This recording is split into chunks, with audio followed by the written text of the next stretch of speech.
All right, everybody, welcome back to the Move podcast. Lance Armstrong here with JB Hager and George Hincapie, who's just been yawning the whole time as we're prepping for the show today. I don't know what's going on over there. Perhaps because he snuck out for a ride up Independence Pass, takes our poor chief engineer Ashish, says, let's go for a ride, and he wants to go ride up Independence Pass and see how far he can get with all the snow we had. And not the right gear. And not the right, no gloves, no nothing. It's freezing up there. They get to the top, and they damn near died coming down. We did. Well, you never want to take me up there, and I knew it was my only chance because you were busy yesterday, so I had to try it once. I don't like riding up there. First of all, I don't do out and backs. That is against my religion. I hate out and backs. And those are your only options in Aspen, pretty much. That I don't do, on the road. Yeah, it's tough. That's why I don't ride the road. Anyways, today's show brought to you by, of course, we're talking about Stage 12. We'll get to that in a second. But today's show brought to you by OURA Ring. I am worried. And what did you say your readiness was? 76. That's not very good. And clearly, as much as you're yawning and you look a little worked. But that's what happens when you get cold. Anyhow, OURA Ring, love this device. I've got George got the whole team hooked on it. Everybody checking their sleep score, readiness score, activity score. The amount of data that we're pulling out of this ring, if you think about just a little piece of equipment like that, how much stuff we're getting, amazing. And of course, one of the key data points is body temp, which has been so effective for amidst this global pandemic for helping people and just alerting people to the onset of any illness. And of course, we can talk about COVID, but this is the reason the NBA integrated the ring into the entire league as they rolled back out. The WNBA just announced the partnership with NASCAR as well. I hope NASCAR? Huh. Oh yeah. And we're going to actually talk about NASCAR in a bit because we got a scoop for the listener about some of the staff members that tested positive for COVID, and we've had some follow-up to that, which we'll get into. But head on over to auraring.com. There's our flow code, auraring.com. Today's show also brought to you by Amp Human. This company, another company that we've backed over at Next Ventures. I love these guys. Jeff and Erica, the whole team, Naomi, the whole crew. And speaking of NASCAR, Jimmy Johnson first brought me one of these packets years ago, their first product, the sodium bicarbonate cream, which I didn't believe would work, and it absolutely works. The cool thing about them is they own all this technology and IP around, I don't know if you know this or not, George, non-pharmaceutical transdermal absorption. So bypass the gut, get it straight to the places that need it the most, in this case, the PR lotion, the muscles, buffers lactic acid, right? You were probably lactating like a mofo yesterday going up, what? I know. I forgot to put it on yesterday, but also didn't you mention they're coming out with vitamin D? So about to roll out vitamin D. Half the world is deficient in vitamin D. The skin is just a way more effective place to absorb these key nutrients and vitamins and elements. Also just awarded a big multi-million-dollar grant with the Department of Defense and the Air Force. So, like I always say, they're not just throwing around, monopoly money to a bunch of bullshit out there. This stuff works. Check it out. And I know people, there's our flow code for Amp Human. I know folks are starving for mass participation challenges, events, whether it's a triathlon, a bike ride, a run. But hey, we're still out there hitting it. We're still out there hammering and training, and it works for that too. So head on over to amphuman.com/TheMove. Buy code there for 25% off is TheMove25. Last one here for a sec, LMNT. Talk about it all the time. I got the whole team hooked on this as well. I'm a huge believer in hydration. My day goes like this. I wake up, I drink 3 cups of coffee, and then something else happens. This is a very important part. And then we go out and exercise, right? You sweat. And then, maybe you have a couple cocktails or something at night. So it's dehydrate. Think about that, right? The effects that has on your performance, on your clarity, on your recovery, not to be minimized. It's a major factor. This product, and again, I got no skin in this game, but I love it. It's the one, and George loves to make fun of me on the rides because I sweat my ass off. He's always he pulls his phone out like a little girl, taking videos of me sweating. I'm literally projectile sweating. I got to get my ammo when I can. Right, and I heard you got some good ammo for today. I was going to save it, but sure. This team over here at LMNT, no sugar, no coloring, no funky ingredients, 1,000 milligrams of sodium, 200 milligrams of potassium, 60 grams of magnesium, partnerships with the Navy SEALs, USA Weightlifting.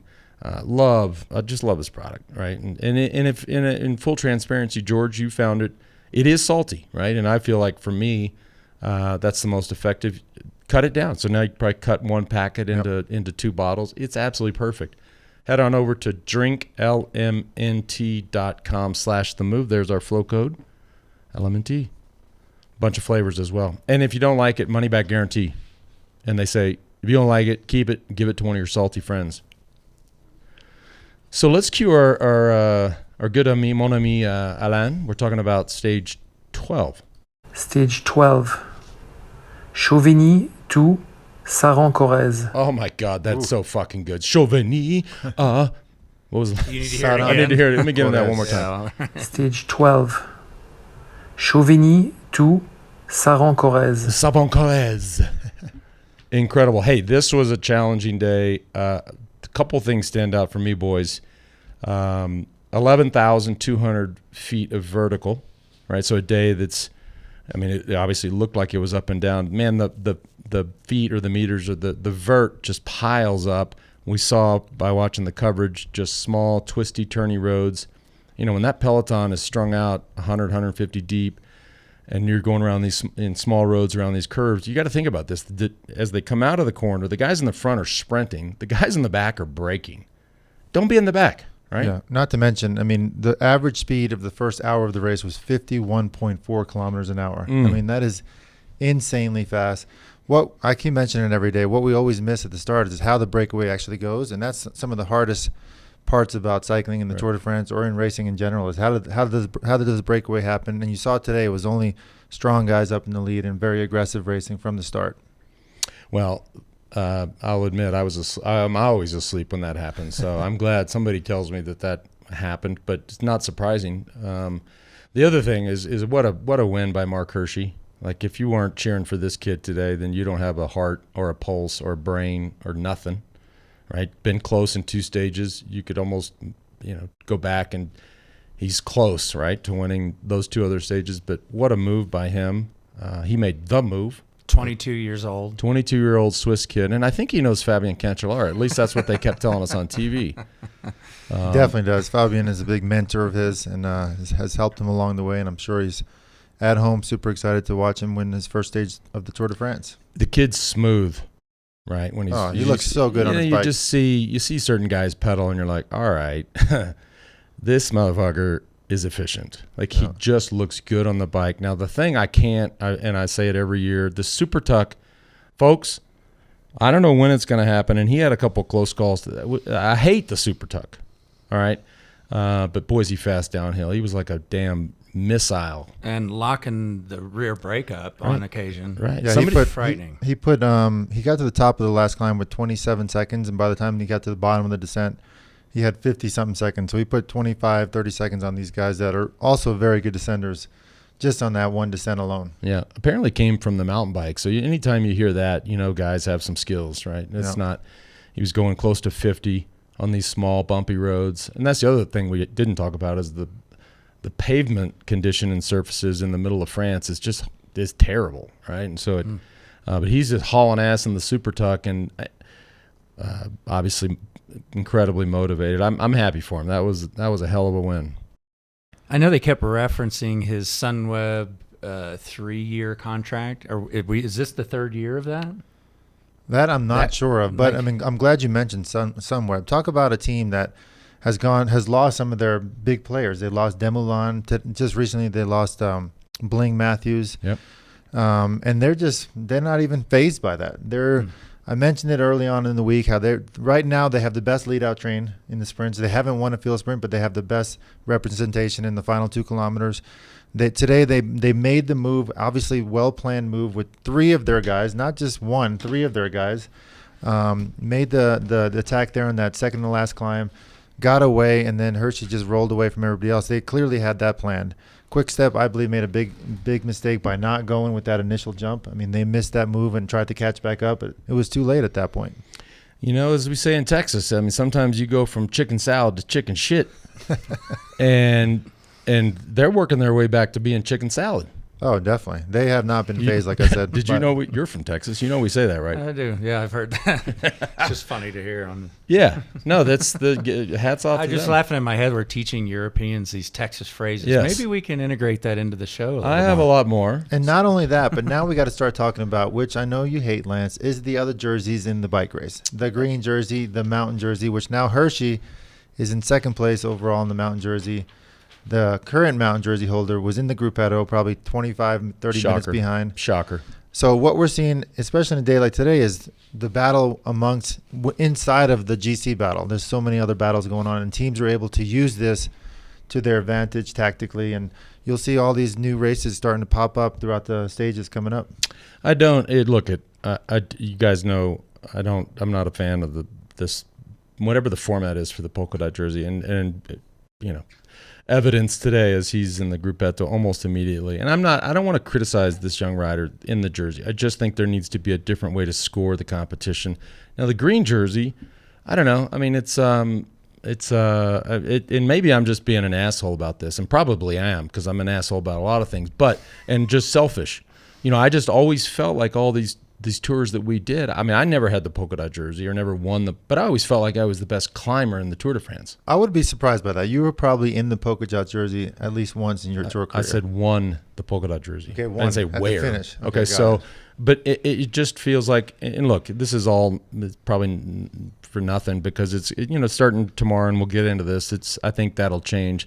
However, this green jersey competition and the way, I was surprised that Sagan stuck around. You know, and then not only did he stick around, he's out there, sprinting his ass off, working hard for single digits, right, on the points competition. He gained back, he got 4 points. I mean, think about the effort it took him at the end. Got 4 points at the finish, got 2 points at one of the intermediate sprints, but of course, Sam Bennett got 4 points there, so he netted a 2-point gain. It's going to be a slog to try to get that back. It's going to be a battle all the way to the finish, and there's no telling who can pull it off. Right now, it's super even.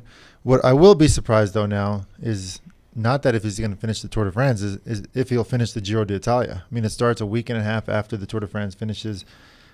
After such a hard Tour de France, that's going to be a really tough ask for him to make it through the whole Giro. Yeah, and that came up, yesterday? Will Sagan just pack it up and go home? And I doubt it. It looks like he's all in for this. No, he's all in. He's all in for this green jersey. And we'll see. And again, I think we break it down when we look at tomorrow's day, but well, you see today, I mean, the whole team was at the front, like I predicted. That Bora and CCC were at the front to try to get the stage win, but also to try to get points along the way. That's a massive effort. We're talking the longest stage of the Tour de France, 11,200 feet of vertical climbing. They're not going to put these guys just in this is going to be really tough for them to recover from. Tomorrow's another very difficult day.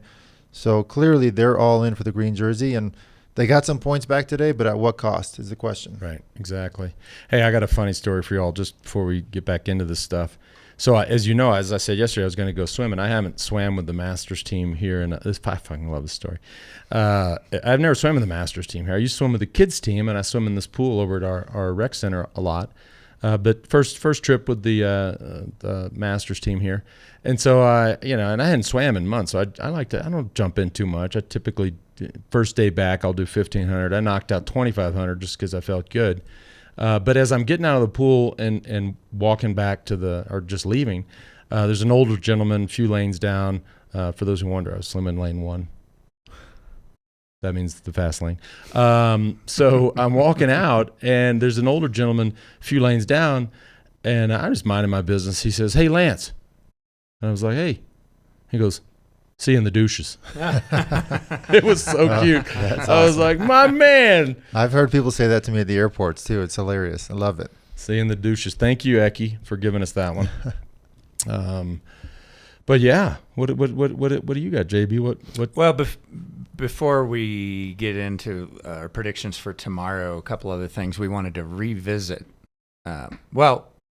Before we revisit that, George had mentioned he thinks Bernal's just just creeping, just laying in the weeds, waiting to pounce. And I'm so curious about that. What did you see today? Yeah, what did you see that's making you... Just if you saw the last couple of stages since the rest day, Jumbo hasn't had to do any work. Bernal has been just laying really low, sitting at the front. I don't know. I'm almost thinking these guys, the race has gone exactly the way they wanted. And starting tomorrow, we're going to see a much better Bernal. That would be a good day for him to go for it, which we'll get into that in a second. The other thing we were going to revisit, too, was the incident with Sagan and Wout van Aert, and an image that came out just as we had wrapped up the show yesterday. And we wish we would have showed it yesterday, but it's too good not to show today. But Wout made a little gesture. So if we were curious about any hard feelings or personal relationships, I don't know. I mean, to me, this kind of if somebody's doing that, I figure out real quick how our relationship sits, and maybe it's in the heat of the battle. But there's no question. Look, I mean, there's so many different opinions of what happened, how it went down yesterday. Sagan has said that he didn't think he did anything dangerous. Sam Bennett said this is racing. But if you're sprinting and you're pretty much holding your line, and all of a sudden you get fucking pile drive from behind, you're going to be pissed off. Yeah. And the other thing that came to light a little bit later was a phone on a selfie stick in his line, which is mind-boggling that spectators are doing that. It is all about awareness. And as NBC kept showing the sprint over and over and breaking it down and analyzing it and getting Christian and Horner's take on it, the two things really for me, the idiot with the fucking, by the way, who carries a selfie stick anymore? The idiot hanging the selfie stick out into the peloton. That is just such a bad idea. I still have nightmares over when the selfies came out, 5-10 years ago. You're rolling along the road at 35 miles an hour, and you see people stepping on the road with phones trying to get a picture of them in front of the peloton, baby strollers sitting in the side of the road, dogs. I mean, I still wake up having nightmares about moments like that, and this is still happening. It's unfortunate. No, dogs love bike races. Yeah, dogs and bike races, especially when they're moving along at 30 miles an hour, is a bad idea. By the way, people, your dog is not going to make it if you get hit by a bike at 30 miles an hour. The other thing they point out, which I never really thought about, and this will be really sensitive to you, JB. I know you're a big fan, or not, a big critic of the barriers. Mm-hmm. They've tried to evolve the barriers over time. The legs in the sprint, at least the legs are not there. They're sort of angled back away from the sprinters. But now they've got these square things, and I think they're foam, but it doesn't matter. So they break up these angled barriers with these publicity. They look like blocks. Yeah. Okay. That has to stop, right? Even if it's foam, right? It just something, and you almost saw it right when Sagan was like, "Oh, I better go left here." I mean, you don't want to hit it, no matter what, right? Yeah, no Get those what. fucking. Just if it clipped your knuckles. Oh, for sure. The edge of your handlebars. It used to be policemen standing there. They replaced actual people, policemen that would stand there a couple hundred meters from the line. True. Which, imagine that you have a peloton coming at you at 40 miles an hour. I would never want to be in that position. And for people that have not watched cycling for decades and decades like we have, you can just go back. I think it was 93 or 90. I believe in 1993 when Laurent Jalabert had the crash in the sprint, and the cop, instead of the publicity thing, it's just a cop standing there. Yeah. It was an awful crash, but it's yeah, you're right. I mean, that's what replaced. We went from policeman to sleeping policeman, as they say. There's no doubt that the fact that we did not see a chaotic crash yesterday at the finish line was pure luck. I mean, and incredible riding by Wout van Aert. One last thing I was going to ask you guys about today, and then we'll get into tomorrow, is, you saw 10 plus guys finish, and then there was a field sprint. Mm-hmm. Were there just a few lingering points is the reason you see that? Or if it had been 15 guys and then the break and the GC guys, the peloton, we would have seen no sprint, right? Today. Well, you have Sagan going for, and George, you commented. I mean, Greg Van Avermaet sprinting.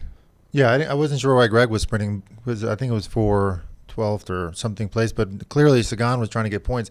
His whole team was at the front the whole day for that particular reason. Of course, they wanted to get the stage win. That wasn't the case today, but they were able to gain some valuable points on their biggest rival, the green jersey. Well, yeah, it's going to be a slog. Hey, before we get into the second part of the show, talk about tomorrow. I got a buddy of mine works. Chris Bishop works really closely with the Cool organization, and y'all know. I mean, we're not. If you know, I mean, well, we're not dog people, but we got a dog like a year ago. I know JB made fun of me for having the dog on the Milan San Remo show, but this is our little dog, Toby. We should get the dog on this show. We should have. In fact, Toby would love to come on. I love this little dog. But Chris is working with an organization called Sierra Delta. He's very passionate about our vets that come home from combat, defending our freedom. Can't be easy being there. Certainly not easy coming home. Sierra Delta works with the vets and service dogs. So they pair up the vets with service dogs. And it is proven, right? It's proven to work where you have some sort of companionship there, help ease that transition back to civilian life. They're auctioning or raffling off, I should say, a really cool 2020 Jeep Gladiator Rubicon. Look at this thing. Now, George, you roll around Greenville in that thing, dude. Imagine dropping your kids off to school in that. That is pretty. They'd be looking. the most popular. My kids would not go in it, but it is pretty mean looking. For those just listening to the audio of this podcast, it's a pimped. It's the new Gladiator, which is the truck bed right. Jeep, and it's got an American flag on it. A large American flag. Pimped out, lifted Rubicon. Very cool. Are we allowed to say pimped? We can say whatever we want. That's true. Right? You're right. We cannot say whatever we want, but we can almost say whatever we want. So help these guys and gals out. Again, an incredible cause. Head on over to sierradelta.com, register to win that cool Jeep. And if you feel like helping a great organization in any other way, then go for it. It's certainly worth your time. Before we get to the second part, hey, today's show also brought to you by PowerDot. We talk about it all the time. This is a company, full disclosure, that I invested in a long time ago. Look, I've had my face kicked in the last 10 years because I deserved to. But I managed, I got a couple pennies to scrap together still. And I love to invest. I love to invest in great companies that I believe in, that I think actually have a product that works, and a team that you think can make it happen. PowerDot's one of those companies. This thing is a daily thing for me. It's something. It's almost like, just like out and backs are against my religion, PowerDot is my religion. Helps my old ass get around every day. Fully integrated with Apple Health and Strava. Bunch of athletes in the tour using it. And National Football League, which by the way starts tonight. Can't even believe that. 30-day money-back guarantee as well. So if it doesn't work for you, if you don't enjoy it, don't like it, send it back. Head on over to PowerDot.com. There's our flow code, PowerDot.com/TheMove. Buy code over there is TheMove, 20% off. All right. Last one, and this one's actually, this is popular with me, but this is actually very popular with my kids. And I know we got a bunch of parents listening. I get a lot of comments from people like, dude, that stuff is legit. Like, my kids eating all this crap cereal, right? We grew up eating crap cereal. This company, Magic Spoon, this is your alternate to all the other junk that you're going to feed your kids. They will not know. In fact, if you don't tell them that it's not, I'm not going to name the names, it's not all this, right, sugar-filled, color-filled crap. By the way, these are our kids we're talking about, so whatever we have them put in their mouths ought to be important. Magic Spoon has revolutionized cereal, not just for kids, but for us. So 0 sugar, 11 grams of protein, 3 net grams of carbs. So very healthy, bunch of flavors, cocoa, fruity, frosted, and blueberry. I had blueberry this morning. That's why I'm feeling. Look at me. You see my skin? I see. There's no doubt. My kids love it as well. And I think the one thing too is when you have a regular bowl of cereal, and you'll be hungry 20 minutes later. You can have a bowl of this, and you're not hungry until lunchtime. Man, I thought you were going to say something else, and I'm so glad you didn't. But guys and gals, go check it out. MagicSpoon.com/TheMove. You can even get a variety pack. Use the buy code TheMove. Magic Spoon. Don't be feeding your kids that crap. And I'm talking to myself too. So what did you think I was going to say? I don't want to talk about it. Okay, offline, talk about it. Yeah, we talk about it offline. I heard you got some intel on me, though.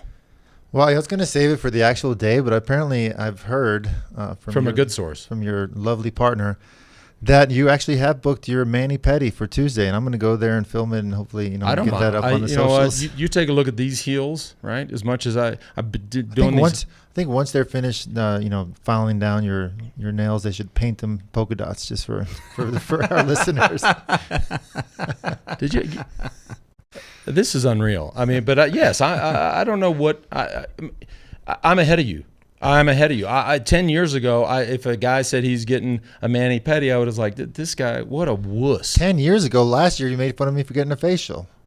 That's true. That's true. I'm losing my memory, but I am. I just, I'm going to leave it at that. And you can come film it, and you can bring all your people, tell all your followers and all your friends, all your connections. I don't give a shit. I'm doing it.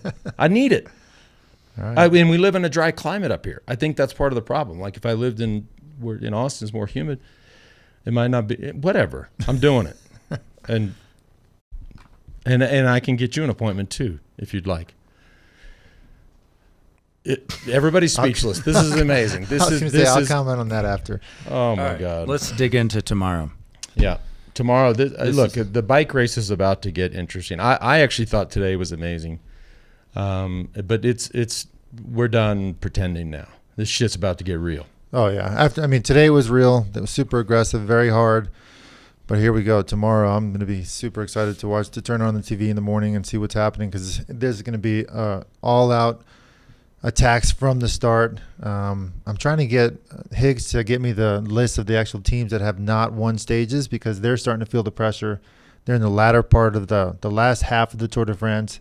Sponsors are calling, directors are calling, like, hey, we need a stage win here. So tomorrow's a big chance for a breakaway, although we won't know if they're going to make it because it's so hard. There's the green jersey battle. There's now another polka dot battle emerging, which I know you hate.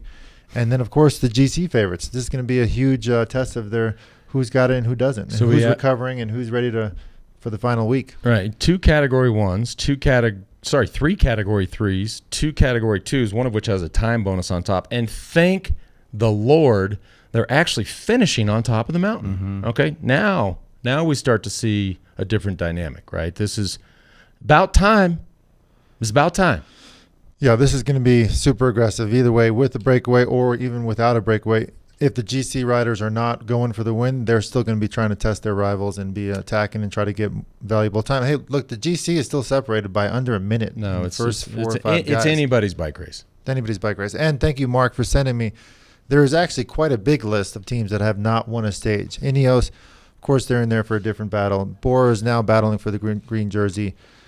Francais Desjeux, obviously, he's lost Pinot for the overall aspirations, but I think he's recovered and he'll be going for stage wins for sure. Wrong. In the next couple of stages. Baharan, EF, Arkea with Quintana, they're going for the overall. Movistar, we've seen them a lot more aggressive in the years past. We've seen them win stages in the mountains. They have not yet. They're going to be going for it. Trek with Port, they're going for the GC. They were in the breakaway today. They need a stage win. CCC doesn't have a sponsor. Doesn't have a team sponsor, right? So they got a lot of pressure. You saw today they were working hard. Cofidis has not won a stage in Tour de France in how many years or ever, but they're very high up in the overall. They're in it for the chance of the podium. Not done. I know you're starting to get bored of this, but there's a couple more teams. Mitchelton Scott has not won a stage. They've had the yellow jersey, so they got to be happy with their Tour de France so far. Israeli startup, very aggressive, and a lot of the breakaways so far have not won a stage, but they got some great guys. I think they have a chance in definitely in a breakaway situation. Well, guess what? None of them are going to win tomorrow. Almost done. Total Direct Energy had a great race today. They got second place, which you actually mentioned while we were watching, like, who cares about second place? But in this situation, actually B&B got second, but was it B&B? Sorry. So they're on the list as well. They got second. And who got second? Let's look that up real quick. Pierre Roland. Pierre Roland, and I didn't. Can I just interject? So I didn't say who cares. I just said it is, because I've been second early in my career in a stage of the Tour. It is. Look, second place in if you get second place in the Olympics, that's a big deal. You get second place in the Tour, it really, the difference between, if you win a stage in the Tour de France, you've made your career. Yep. If you get second place, are you 30 years from now, you're down at the pub, you're like, JB, right? I one time got second in the Tour de France stage. Nobody fucking says that. It's a big difference. It is a huge difference. And I'm not trying to slight him. It's just, Not at all. But in a situation like today, Pierre Rolland is a climber. He's getting to the Alps. Now he's going to get a lot more confidence in himself. The team is going to have confidence in him. He's probably can slip into the top 10 perhaps in the latter part of the week. He's obviously showing that he's in good shape for the final part of the tour. And then the last two teams are NTT and Total Direct. So that's a lot of teams. Yeah, that's a lot of teams, but there's a lot of pressure for these teams to have some sort of success throughout the Tour de France. And guess what? Ain't a one of them going to win tomorrow. I'm telling you right now, ain't nobody beating. I don't know about that. So you're saying it'll be the GC guys going up. There's nobody beating Pogačar tomorrow. I'm just telling you right now. Whoa! So we're going straight like that. Straight. You can say it later, but you don't even need to make a prediction because there is nobody going to beat him tomorrow. Fact. You mark my words. I'm quitting this podcast if he doesn't win tomorrow. Let's not go too far. All right, I bet he's going to pick Bernal because he's got this Bernal love. I'm going to pick Bernal. See, I told you. Yeah. Even if he doesn't win, I think we're going to see a bit more fireworks from him tomorrow. If Johan's listening, I'd love to know. Just get a sneak peek of who he's thinking. The other thing I want to just hang on. Johan is listening, so he'll let us know. I just don't think. I think Pogačar's got it. He's so explosive. Well, Pogačar is like Pinot was last year. He's clearly the best climber in the race so far, but he's young, man. The Tour de France is 3 weeks long, and we still don't know how he's recovered. He looks like he's recovering well. Yeah. So you're picking Bernal. Johan's not come back to us yet. I'd be interested. I think he's going to pick Pogačar too as well. I'm picking Bernal, but I'm not picking a change in the overall standings. Quintana? In terms of the leader. Quintana will be up there as well. He's going to be really good tomorrow. I bet Johan picks Roglic. Roglic is good. Safe pick, for sure. Yeah. Right. Yeah. Right. Yeah. All right, some questions and comments, and we'll keep an eye on if Johan is tuned in, and just pop in if he gives his prediction. I will. But here's an email from Kyle in Corpus Christi. It says, "Hey guys, great show. Love the insight and y'all giving each other crap. My question for both of you is, what was your longest ride you've ever done in either the States or in Europe?" The longest training ride. One time I did a training ride. It's not that long anymore. People go out and do things like the Dirty Cans and shit. It's like 200 miles. One time we went out and just on a training ride. Actually, me and Andrea Perron, you old fans might know that name. We rode 290K, which is 180 miles. Like obviously, Milan San. Yeah. San Remo is longer than that, but that's it's that's not very nice. Okay, all right. What's your longest ride, Ironman? Well, I don't have anything that impressive. But obviously, Milan San Remo is 300 kilometers, but it's a race, so it's only 7 hours long. But I have heard stories of Bradley Wiggins doing 12-hour bike rides. Oh, my God. Ivan Basso, 10-hour bike rides. We never did that. Perhaps we were kind of wimps back in our day. I'd have like 28 saddle sores if I did that. This is from PH Dwayne. Where can I buy a pair of Hincapie jeans? Ooh. Are those in the works? We're trying to stay focused on events, clothing, biking clothing. So those are no longer available. I probably have a couple in my closet that I can send you a pair, though. Breaking news from Johan. Okay. He says, I think a breakaway will make it to the finish, so it's difficult to predict. But if all the GC riders are together, then I pick Roglic. You're a good call, JB. I was going to pick Pogačar, but I can't anymore, I guess. ... Yeah, so he's big on Pogačar as well. Yeah, he has been. He thinks he can still win the Tour. I think maybe Quintana's going to wake up, too. Yeah. We'll see. Here's another message. The Seattle cyclist. Lance versus George in a 40K TT this year for bragging rights. You know what? That's a great question, and I don't know if George agrees, but I love this man way too much to put him through that or me through that. That sounds awful. TTs are the least thing that I miss from the sport of cycling. No, I'm not. It doesn't matter what happens. Yeah. No. Ooh. It sounds miserable. Where would you even do it here? It would be an uphill TT. Well, we're not going to do it anywhere, so it doesn't matter. All right, the fanny pack comes up again. Of course. Peter writes, I used to coach at a high school in Virginia where NFL Hall of Famer Howie Long's boys went to school, Chris and Kyle. and they both played in the NFL. The athletic director told me the story that when Howie's kids were there, Howie was a volunteer coach. How cool is that? And he wore a fanny pack every day. Anyway, I guess the players got used to ragging on him about it. They would say, Coach Long, why do you wear a fanny pack? It's so dorky. Howie would answer, why do I wear a fanny pack? Because I can, and I don't care what you think. Thank you. That's from Peter. I feel, Howie, I feel the same way. I don't give two shits. It's just, at this point in my life, it is all about convenience, right? If there's an elevator and stairs, I take the elevator, all right? And if I just, you get up here and in age, and it's just, I got all my shit right there, and I don't care. And by the way, Justin Williams, who's the coolest guy like the hippest guy we've had on the show in a long time, gave me an endorsement on it. He said the stamp of approval. So, but guys, this is 2020. It's hard to dispute anything Howie Long says, that's for sure. Yeah. Daniel writes, love the show, watching from Australia. G'day, mate. My question is for Lance and George. See you in the douches has been said a few times. I've tried to go back and re-listen to older episodes to get the explanation. So I thought it'd be good to revisit for any new listeners. We had Eki. Which episode of the spring class, or not spring classics, but the classics was Eki on, where he gave he told the full story. Was it? Might have been Amstel. Was it? It was. You just have to. We can post it or something like that. But it was one of the shows where we had Vyacheslav Ekimov come on, who's an absolute legend. He came in live from St. Petersburg, and so he told the story. Right? It's just. But you kind of had to be somebody that didn't grow up speaking English. Like, it's even better when you're Russian and you spoke that language growing up, and all of a sudden you learn enough English where you're like, this sounds like a good thing to say. See in the douches. Well, simply put, I mean, the way I described it was if you're riding away from your buddy in a training ride, or you're winning a stage in the Tour de France, you're pulling away from them and you're not going to see them again till you get to the showers, which that's why we say we'll see you in the douches, because you just got popped.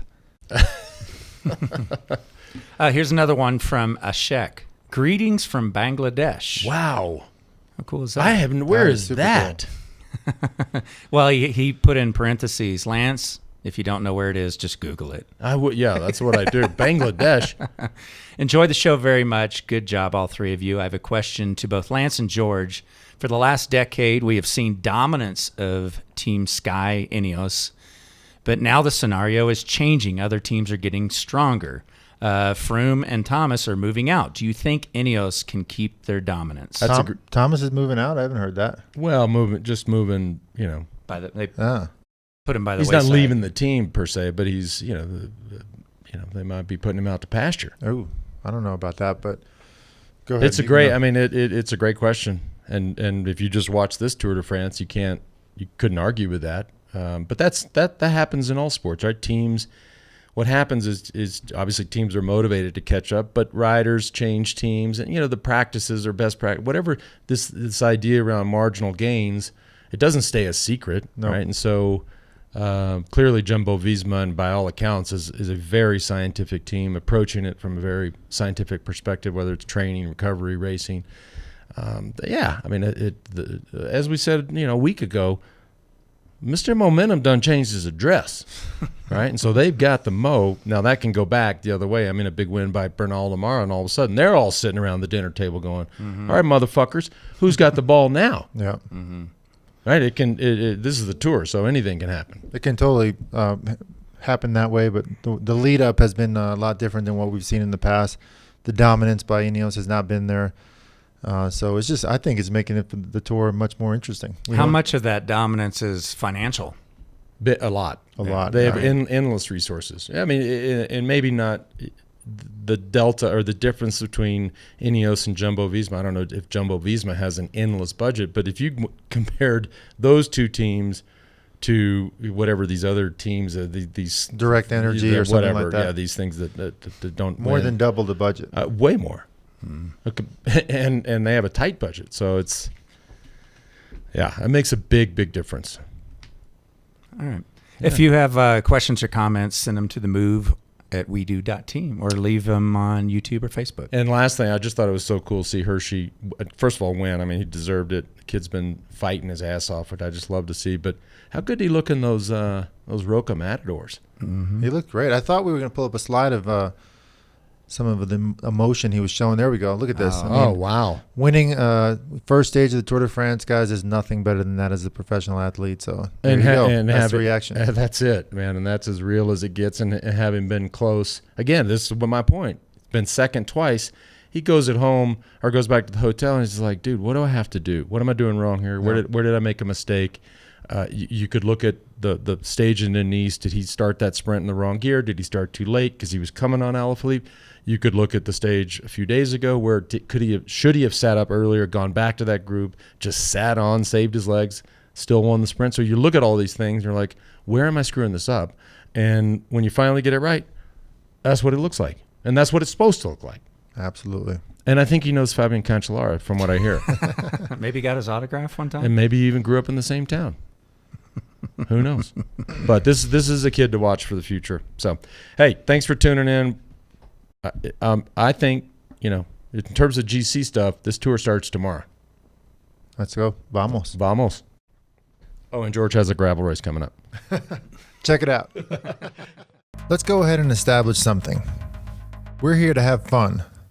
This is an experience for every type of rider, the racers, the adventurers, and the weekend warriors.